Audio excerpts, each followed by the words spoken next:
My wife read your book. I didn't answer that. No, my wife read your book and she said, what an attractive man. How do you deal with female adulation? That's why I covered myself. No, no. I'm curious to know.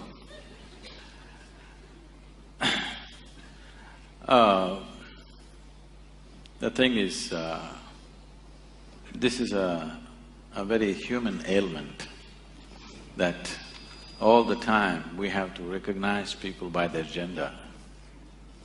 No other creature has this problem. All other creatures on the planet, when their hormones rise, they know who is female, who is male. Otherwise, they're just there. Human beings have got this ailment. 24 hours, 365 days, they can't think of anything other than body parts. So I don't see any females or males, I just see wonderful people, so I have no issues. Okay.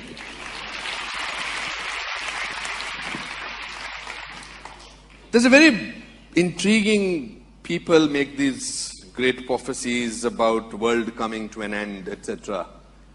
Will the world come to an end in 2012? So all those people who firmly believe that the world is going to come to an end the coming year, what date do they know?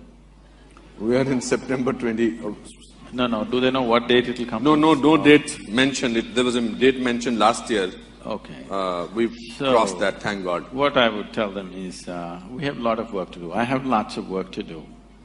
2013, 1st January, because anyway 2012 the world is going to end. On 2013, 1st January, all your wealth and money and everything, please write it to Isha Foundation, there's work to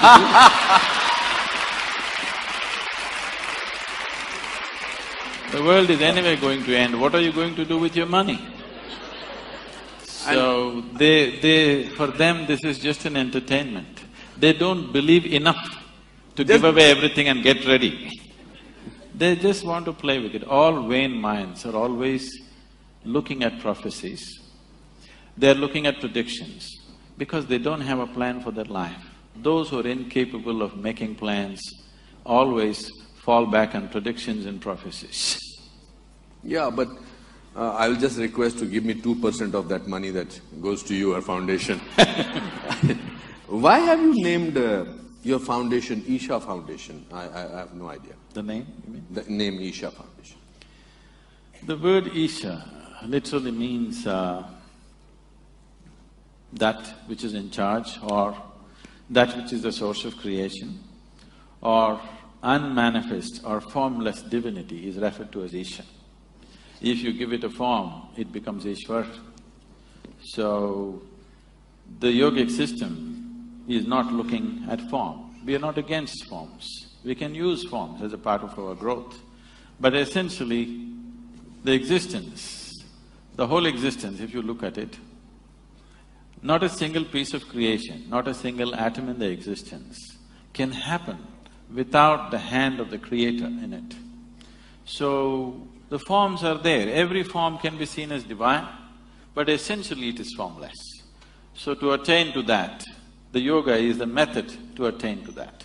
So right now as you sit here, this very body was created from within, so the source of creation is very much within you. So to attain to that state is the fundamental goal, so it is Isha Yoga and Isha Foundation. Okay. Do you pray? Till now I haven't. I have So not had the need to pray. Do you believe that there is a God? Let's come to this. Before we handle God, let's handle belief first. Why do you believe something? One believes something because they are not sincere enough to admit that they do not know. There are only two ways to be. Either you know something or you do not know something. But whatever you do not know, when you bullshit yourself, it's called as belief. Instead of simply admitting, I do not know, you want to believe something. Somebody believes there is God, somebody believes there is no God. Both are in the same boat. They think they're different, but both of them are not straight enough to admit that they do not know. What is the problem in seeing what I do not know as I do not know? They have a problem because they do not understand the immensity of I do not know. I do not know is a tremendous possibility. Only if you see I do not know, the possibility of knowing arises within you. If you see I do not know, the longing to know will come. If the longing comes, seeking will come. If seeking comes, the possibility is alive in your life. Everything that you do not know, if you believe, you're destroying the very possibility of knowing. So coming to God, there are various kinds of beliefs across the world.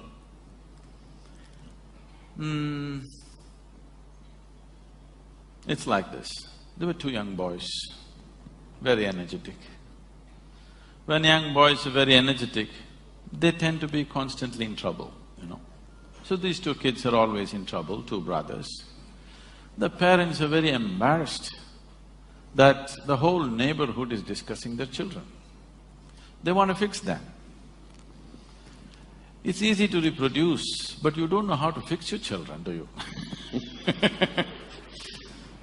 So they decided to take them to the local parish priest. They decided to take the younger boy first because together they're strong. They took the young boy, made him sit in the priest's office and they left. The priest walked in. With his long robes, he walked up and down, creating the necessary drama, you understand? Because drama is needed for effect. Absolutely. So he was setting up… We are on the stage. Yes. He was setting up the situation and the little boy was doing the ping-pong act, watching the priest moving around. And in mid-stride, he worked out a strategy. If I remind this little fellow that God is within him, all his mischief will go.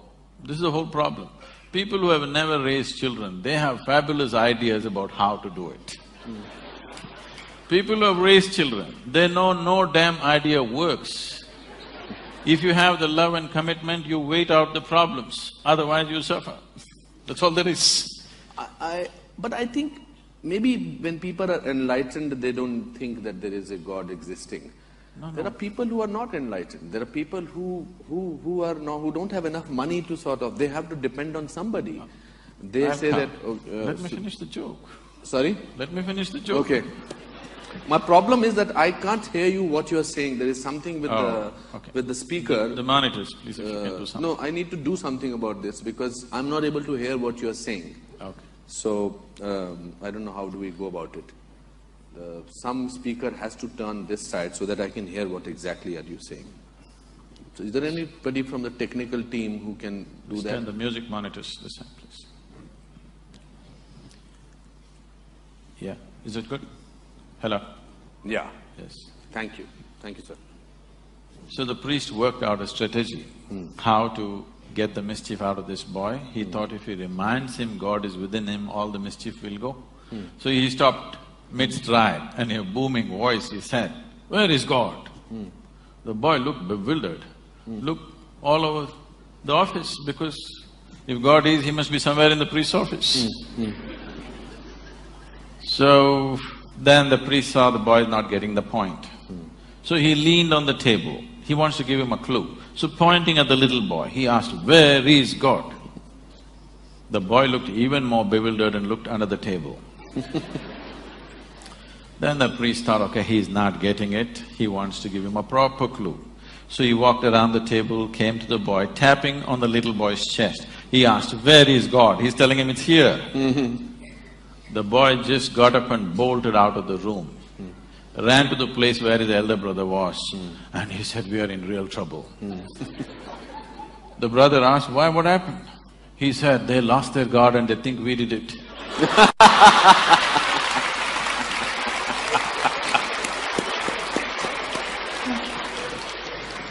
So, there are belief systems and belief systems and belief systems. But at the same time, the idea of God is universal. Why this has come is, see, the moment you're born, you look around, there is so much creation. You need an explanation. So you look at your mother thinking she could have done it. Well, she delivered you, but she can't do the planet, you know. You look at your father, he doesn't look like that. You look at many other adults, they don't look like that. So you need an answer. You ask somebody who's little larger than you. Instantly they say, there is somebody up there who is doing all this. But see, we are sitting in a round planet, aren't we? Are we? We're sitting in a round planet, not even in the North Pole, at a certain latitude, and the planet is spinning. If you look up, you obviously look up in the wrong direction. Every time you thought Upar Wala and looked up, you're completely looking in the wrong direction. I don't know how many prayers went waste like this. But at the same time, there is creation. There is something which is the source of creation. Because we are not able to nail it as to what it is, because we are human, we give it a human form. If we were buffaloes, I'm sure we would have thought it's a big buffalo, for sure. Because we are human, we think it's a big man or a big woman or whatever. So, it is perfectly all right for people to create a god. This is the thing about this culture. Here we have 33 million gods and goddesses, because this is the only culture which understood God is our making. There's something called as Ishta Devata. You can create your own god today. If you can look at all the existing gods, if you don't like them, you can make your own god. A tree in your garden, a rock in your garden, your mother, your wife, anybody you want, or whatever you want. You like this vessel, you can make this your god. Nobody thinks anything weird about it in this country, because we understand this is our making. After all, in every piece of creation, the hand of the Creator is there. Whatever you can relate to, you use that, it's perfectly fine. Yeah, that's why we worship stones. We want to… No, we don't worship stones. We worship the source of creation in the stone, which is a piece of creation. We also want to have the… I don't want to argue on this. So, do you think all our epics, Mahabharata, Ramayana, Shankar, Ram, Sita, they are fake? No, they have a historicity. Okay. There are buildings to prove that they were there. It's still in dispute. The dispute is on means they were definitely there, isn't it? Okay. Kiranji, namaskar.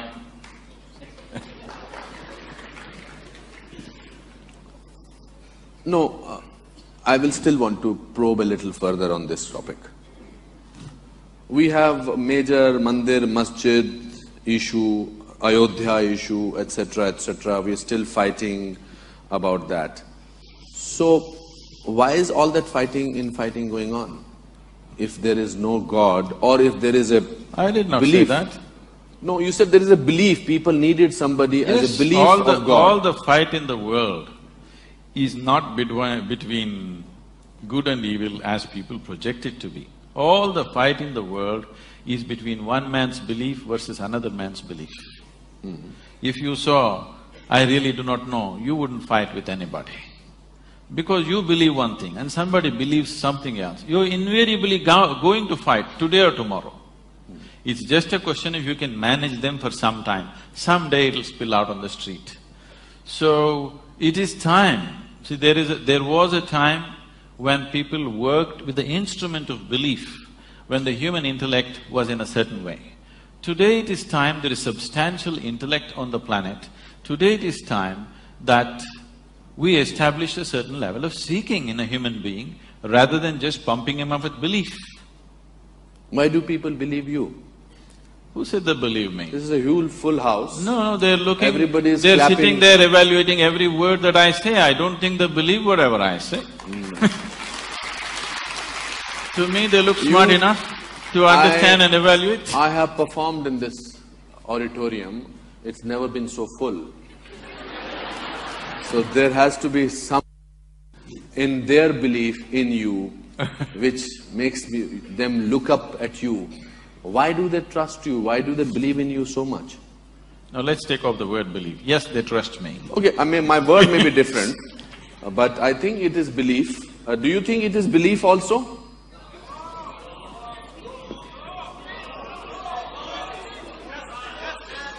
Okay, just a minute. Give me some.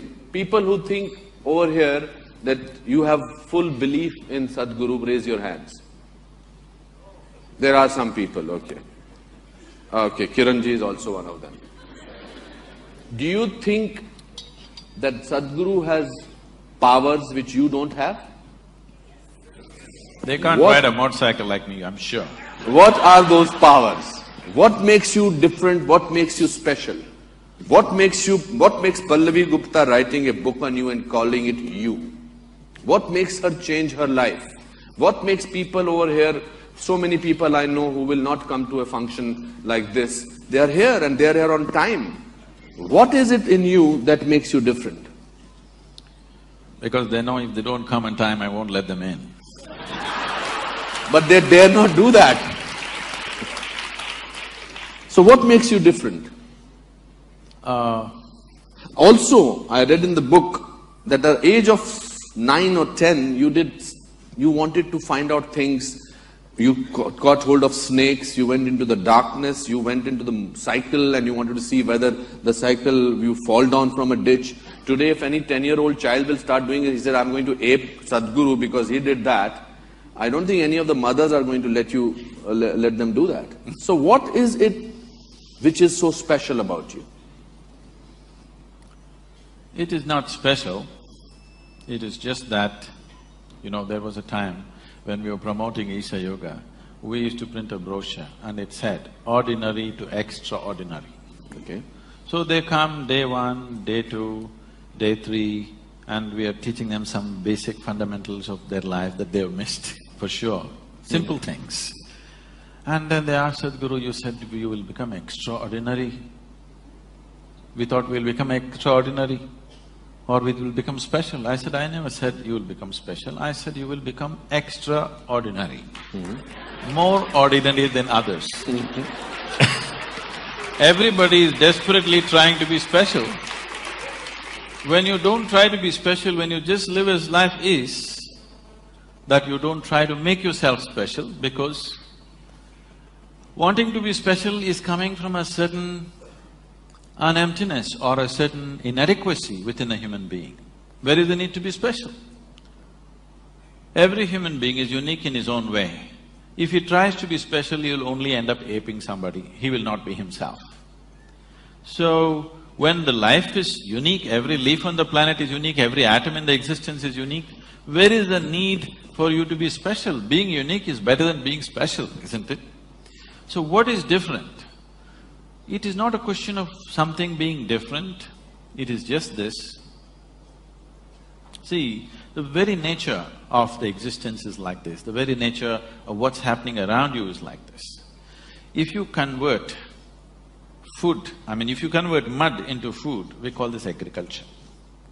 It's the same mud. Can you eat the mud?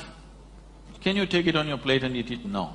But if you wait, you put a seed and wait, the same mud becomes food, and how we value it and eat it. But it is something else, but when you eat it, it becomes flesh and bone, it becomes you, and it's so valuable for you and so many other people. So this is the way of the life.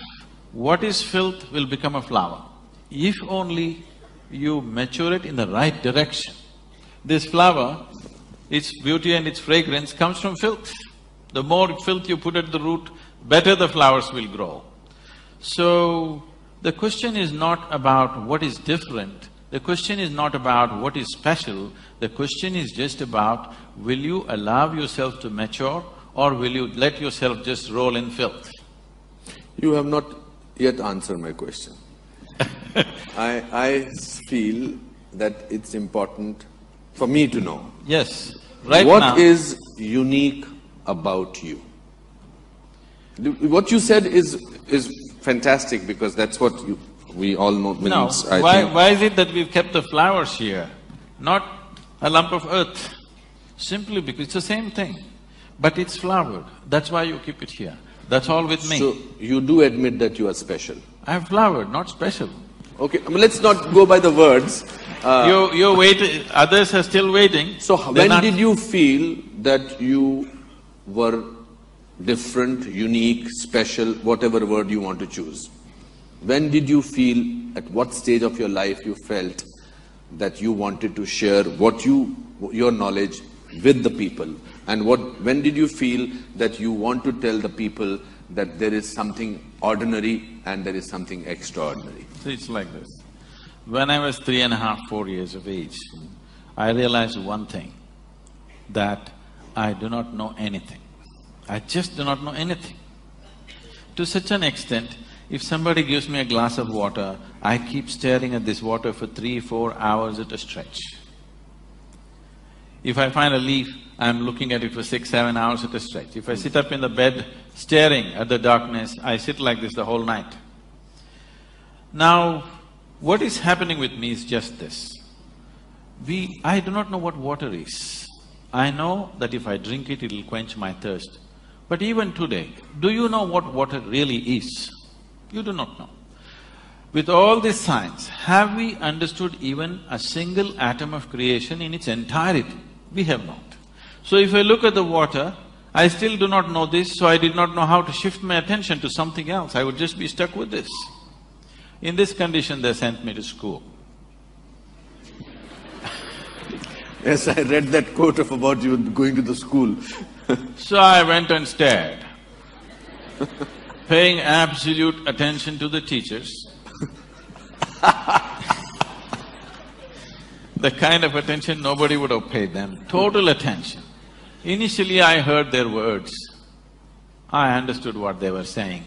After some time, I realized they were only making sounds, I was making up the meanings in my head. Even now, I'm only making sounds. Because you assume you know English language, you're making up the meanings, isn't it?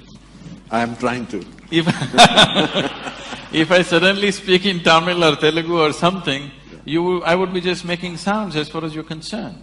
So once I realized that they're only making sounds, I'm making up the meanings, I stopped making meanings. I just looked at them. Suddenly the whole thing became so amusing, somebody going on making noises. So a big smile spread on my face. They were not amused. So after some time, I wouldn't even hear the sounds. I would just see all kinds of, things, reverberations happening around the teacher. After some time, I wouldn't even see them. I wouldn't know that they exist, but I would be still staring. So my schooling passed like this. So about 2 years ago, 2.5 years ago, the school where I studied over 4 decades ago, they came to invite me for their 125th anniversary. They were inviting all the prominent alumni of the school. So they came and invited me. I said, see, why me? Because I was not just a not good student, I was not even a student. I only went there when it was really necessary. So they said, no, our school has produced union ministers, our school has produced film stars, our school has produced cricket stars, you are the only mystic, you have to come. So I went. So I went and stood up in the quadrangle to speak the same oppressive buildings, and I looked at this classroom, suddenly this came back to my memory. I was 11 or 12 years of age. As usual, I was paying absolute attention to the teacher, but I don't hear a word of what he says. So teacher is trying to get a response from me. 35-40 minutes he tried very hard. He couldn't get a word out of me because I don't hear what he's saying. Then he held me by the shoulders, shook me violently and said, you must either be the divine or the devil. I think you're the later. So till then my problem was, what is this, what is that, what is that, what is this? I knew nothing. But there was one constant, this is me. This was clear. Suddenly this guy confused me. Is this divine, is this devil, what the hell is this? So I tried to stare at this. I couldn't, so I closed my eyes and sat. When I just sat there staring, my dear father, being a physician, he started thinking I need psychiatric evaluation. So the moment I closed my eyes and sat, the same people who thought I need psychiatric evaluation started saying he's becoming a yogi. I'm telling you the secret. Okay. I was staring at somebody, they thought I need psychiatric evaluation, I was staring at something or somebody. The moment I start staring at myself, they said he's a yogi. So I started staring at myself with my eyes closed, looking for hours on end, days on end. Then, I got into my youth and so many things happened, finished my university somehow and got into a business. And one afternoon, I come from Mysore, where at least at that time, the tradition was like this. If we want to test our motorcycles, we ride up Chamandi Hill. Yes. You've been there? Yes. If you want to trek, we go up Chamandi Hill. If you want to have a party, we go up Chamandi Hill. If you fall in love, we go up Chamandi Hill. If you fall out, you have to go. If you have something to do, you have to go up Chamandi Hill. If you have nothing to do, that's a place. So one afternoon I had nothing to do, so I rode up Chamandi Hill, parked my vehicle there and climbed up to a place. I know this place, the whole hill very, very well. So I sat on a rock, my eyes were open. I did not even close my eyes. Till that moment I always thought, this is me, that is somebody else. I have no issue with that somebody, but this is me, that's somebody else. Suddenly I did not know which is me and which is not me. What was me was just all over the place. The very air that I breathe, the rock that I sit on, the atmosphere around me, just everything was me. I thought this madness lasted for about 5–10 minutes, but when I came back to my normal senses, 4.5 hours had passed. For the very first time in my adult life, tears were flowing. Me and tears were impossible. I looked like this. My shirt is wet, to that extent tears are flowing. I've always been happy and peaceful, that's never been an issue. But every cell in my body was bursting with ecstasy. I did not know what hit me. When I shake my skeptical head and try to figure what's happening, the only thing that my mind could tell me is maybe I'm going off my rocker. The closest friends around me, when I said something is happening to me, look at me, they said, what did you drink? What did you take? This is all they could ask. So, I did not know what I hit. I did not know what happened to me. All I knew is, I have hit a gold mine, I don't want to lose it. So if I sat down, I would be just simply dripping ecstasy like this. To a point, I think it's 2 minutes, 7 hours, 8 hours have gone. Once I sat down like this and I thought it's 25–30 minutes. And when I opened my eyes, there were garlands around me, people pulling my legs, Indian tradition. And somebody asking how to do his business, somebody asking when his daughters will get married. And I thought, what happened? Where did these people come from? I've been sitting there for 13 days. I thought it's 25–30 minutes. Oh. Because I just lost sense of time. If I sit like this, time just flies off. You must know this, every human being knows this by their experience. See, on a particular day, if you're extremely happy, that day just flies like a moment. Correct, absolutely. If you're depressed, one day flies like an eon. Correct. Isn't it? So if you're absolutely ecstatic, you will see hours and days will slip like moments. You won't know any sense of time. And body will not know, mind will not know. It just… only people around you know that time has passed, but you just have no consciousness about time. So, then I thought it's so simple, if I sit here, I'm bursting in ecstasy, what's the problem? I'm going to rub it off on the whole world. It's 30 years now, next year, 2012 is going to be 30 years. And see, I became like this. Still, people are attached to their misery, they haven't given it up. We have touched a few million people. Today I can say that a few million people, if they close their eyes, tears of ecstasy will flow out of them every day. They're like that, millions of them. But millions are not still the world. So as a part of this, now I decided, if people don't want to live in ecstasy, at least let them die in peace. So we brought in another level of spiritual process, very simple, that everybody can do, one drop spirituality for everybody. At least it'll let them die in peace. How do you… that was a wonderful story what you just spoke about, tears. How do you explain, if you have to explain spirituality to a common man who does not understand, how do you explain what is it being spiritual? See, what is physical about you? You gathered, isn't it? You gathered over a period of time. Yeah. What you gather can be yours.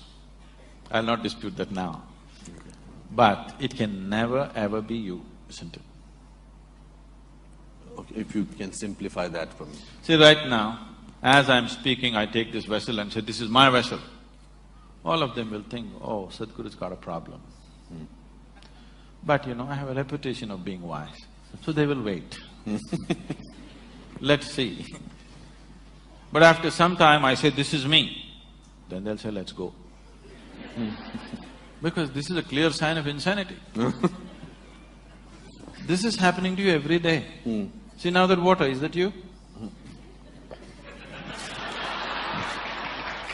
I feel like doing this.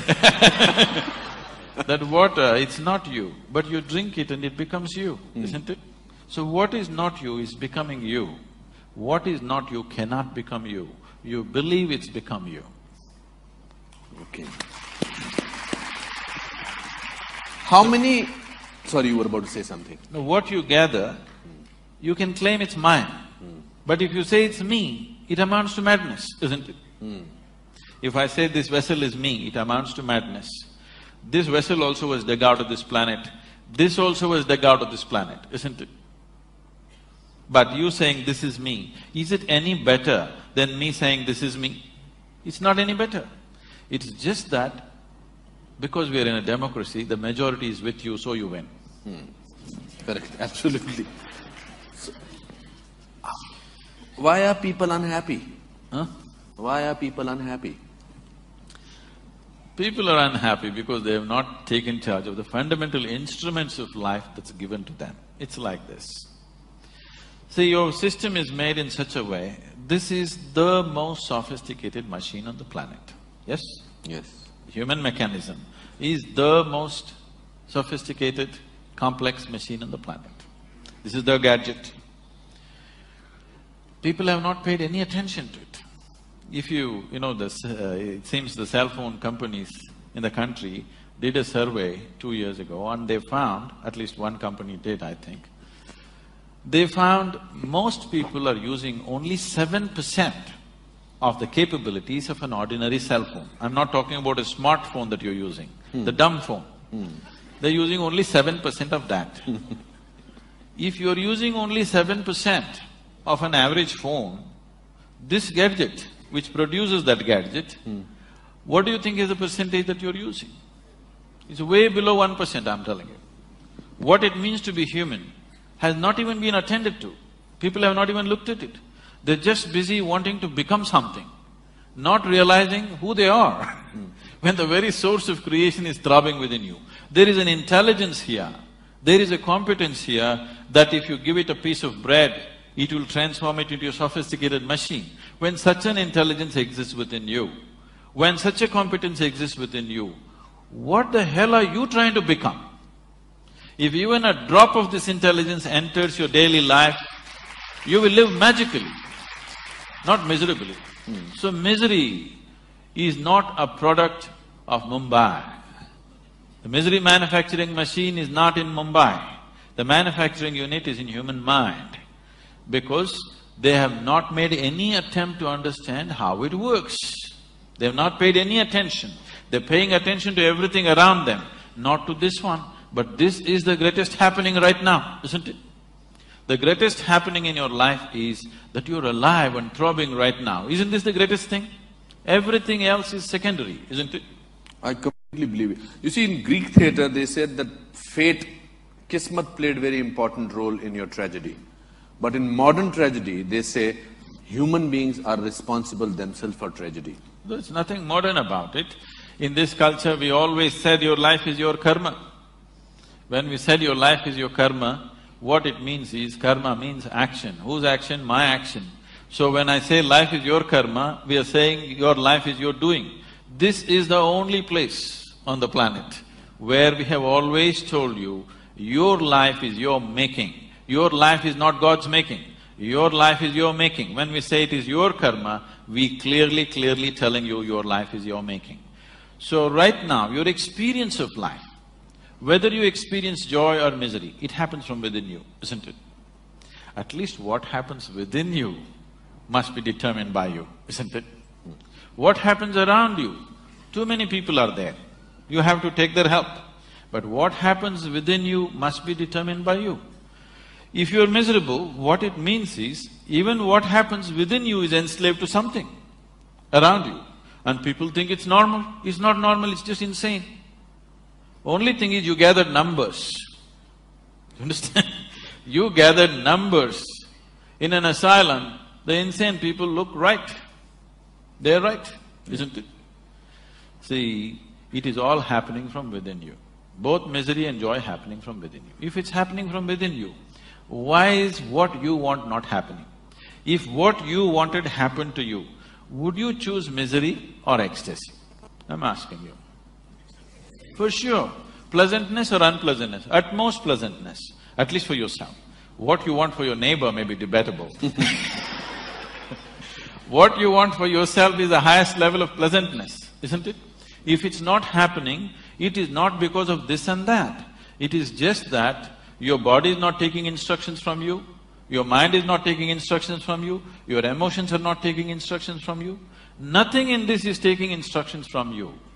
When you say, this is my body, it is supposed to take instructions from you. When you say, this is my mind, it's supposed to take instructions from you. Can I tell you a joke? You're getting very serious. Please. On a certain day, Shankaran Pillai went to the bar to drink with his friends. He just thought he'll just have one shot and go home. But you know, once they have a little bit of drink, they become timeless like yogis. So, a few drinks happened, then he looked at the watch like this. It was 2 a.m. But the wife's rule at home is 8 p.m., he must be home. It's 2 a.m. He got really disturbed and he wanted to rush back home, so he thought he'll find a shortcut and started running through somebody's garden. And because of unknown terrain and also Drunk. all the things inside, he flipped over and fell into a rose bush, face down, got all scratched up, somehow found his way to the house. It took another 20 minutes to find the keyhole. He found that and just slowly crawled up and went into the bathroom and looked at himself. He looked a true mess. So he opened the medicine cabinet and wiped himself, took Band-Aid, fixed himself, then slowly crawled into the bed and slept. Morning 8 o'clock, the wife brought a bucket full of cold water, threw it on him and asked him to wake up. He got up. She said, "You fool, once again drinking." He said, "No, honey, since I promised you 6 months ago, I haven't touched a drop." She held him by the shirt, dragged him into the bathroom and showed him. All the Band-Aid was on the mirror. Now, this is the attitude people are taking. Right now, if this is feeling unpleasant, you want to fix that one. No, no, no. If this is feeling unpleasant, you need to fix this one, not that one.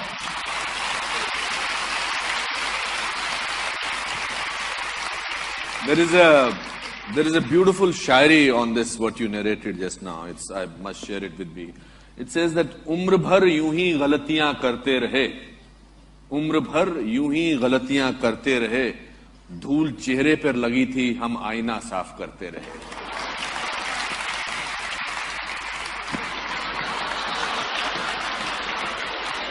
Thank God he admitted some things he does not understand.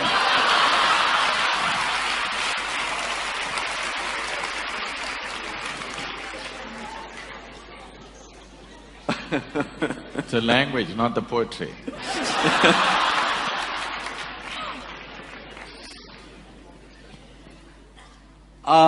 I feel very proud to be an Indian, and I'm sure a lot of people feel. But corruption bothers me, and I'm sure you also spoke about it. How do you think spirituality can help get rid of corruption to some extent? So let's understand this corruption, because it's a very important thing that everybody understands this properly in its right perspective, rather than reacting against a bunch of people who are in an advantageous position, okay? Why I want you to understand this is because for the first time in the history of independent India, the 64 years, that means 2 generations of people, they have at least 50 to 60% of them have had such a bad deal.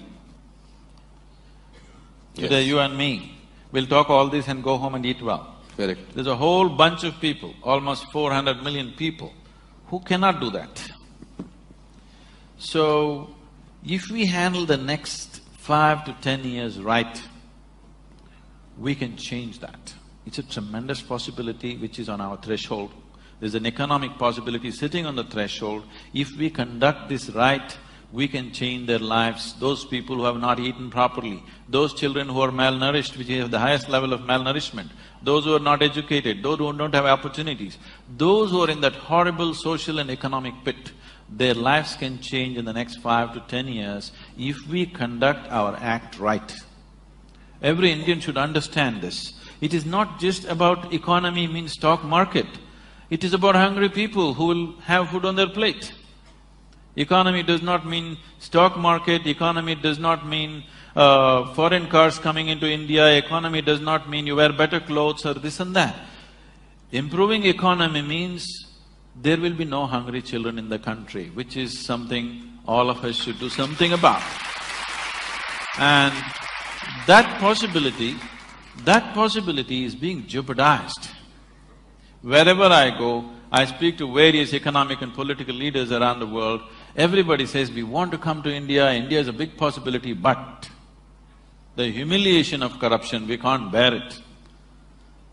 Because it's not just about money, they're willing to pay a percentage and get the work done, but the humiliation that they put through on a daily basis, which we have gotten used to, they're not willing to go through that. They said, it doesn't matter if we don't do business, but we don't want to come there and go through all that rubbish.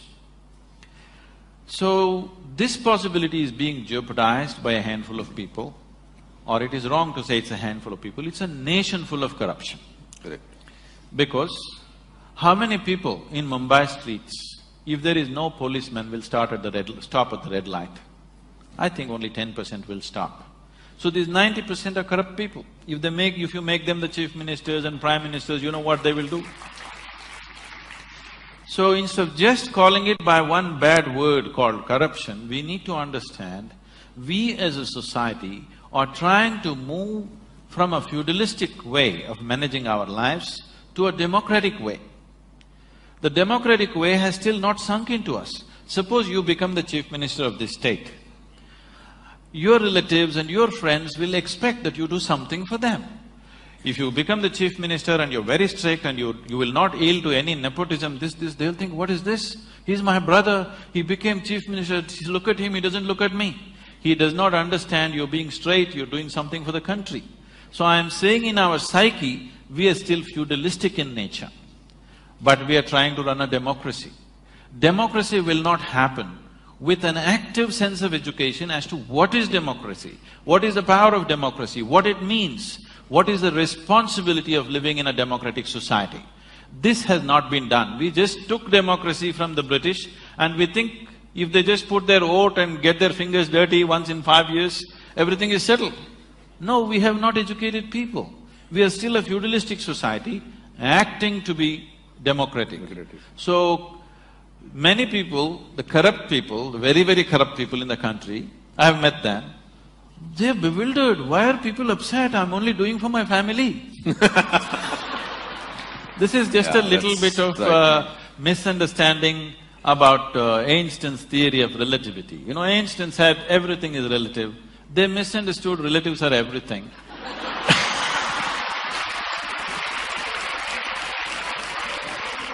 Let me ask you a hypothetical question. Hypothetical question, I must announce that before that. Suppose you were made the Prime Minister of this country for 1 month, how will you change things? See, there are enough instruments in the democratic process. Making me or anybody a Prime Minister for 1 month is a cruel thing. Okay, for 5 years?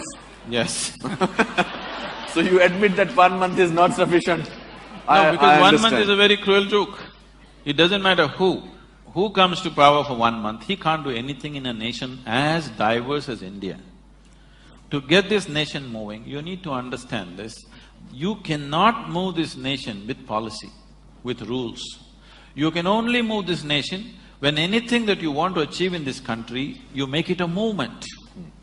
If you do not make it a movement, if people do not emotionally connect to that, no rules, no policy is going to work in this country.